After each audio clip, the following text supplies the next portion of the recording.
Hello, wise investors! Sa video na ito, gagawan po natin ng stock review ang Shang Properties Incorporated, isa sa largest property developer sa Pilipinas. So kung nagbabalak ka mag-invest o shareholder ka na ng Shang Properties, sana makatulong sa iyo itong video na ito. So, unting background lang about the company. Shang Properties was incorporated on October 21, 1987. Shang Properties Incorporated has been involved in the property investment and development in the Philippines. The company was listed on the Philippine Stock Exchange or PSE in 1991. Shang Properties' core businesses are office and retail leasing and residential development, as guided by its vision to be the leading developer and manager of prime properties in the Philippines. At ito naman po yung current portfolio breakdown ng Shang Properties based sa kanilang website. Majority or 75% ng kanilang properties ay related sa residential, 13% for malls, 6% for hospitality, and another 6% for offices. So ang chairman po ng Shang Properties Incorporated ay si Mr. Edward Luong. Siya rin po ay kasalukuyang vice chairman ng Kerry Holdings Limited, isang investment holding company na nakabase sa Hong Kong. At siya rin po ay merong master's degree sa economics from University of Wales sa United Kingdom. So with that, we can say na merong maayos na management ang Shang Properties.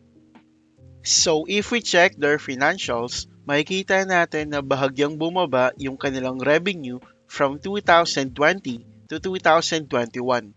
Pero nasustain din naman yung upside from 2021 to 2024. While for their net income, consistent itong tumaas from 2020 to 2024. And for 5-year average growth, meron silang 22.69% for their revenue while 58.77% for their net income. And same for their equity, tumaas din ito from 2020 to 2024 na merong 5-year average growth na 8.36%. At para malaman natin kung kaya bang ma-meet ng Shang Properties yung kanilang short-term obligations, kunin natin yung kanilang current ratio. Para makuha yon, kailangan lang nating i-divide yung current assets sa current liabilities. So yung current ratio ng Shang Properties ay 1.27.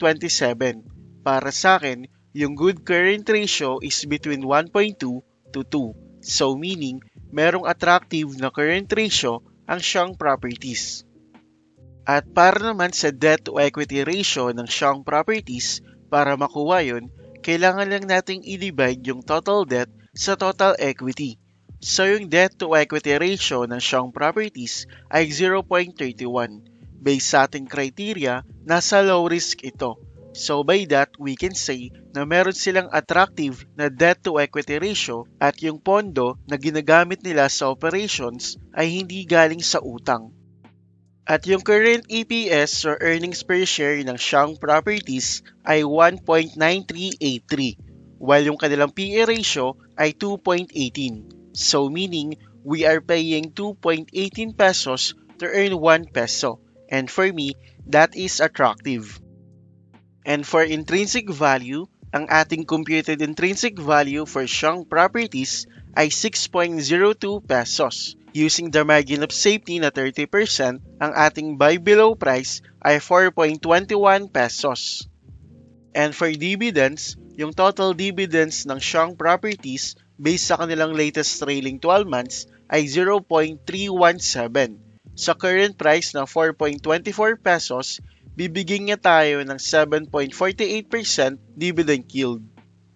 Ang maganda for Shang Properties ay for the past 5 years, consistent na tumataas yung dividends na ibinibigay nila sa kanilang mga shareholder na maganda for long-term dividend investing. So ayun lamang guys ang ating quick review for Shang Properties Incorporated. Sana nakatulong sa inyo itong video na ito. Kung nakatulong man, please don't forget to like this video at kung bago ka sa ating channel, please subscribe and hit the bell button para updated ka sa mga future videos na i-upload natin. Maraming salamat po.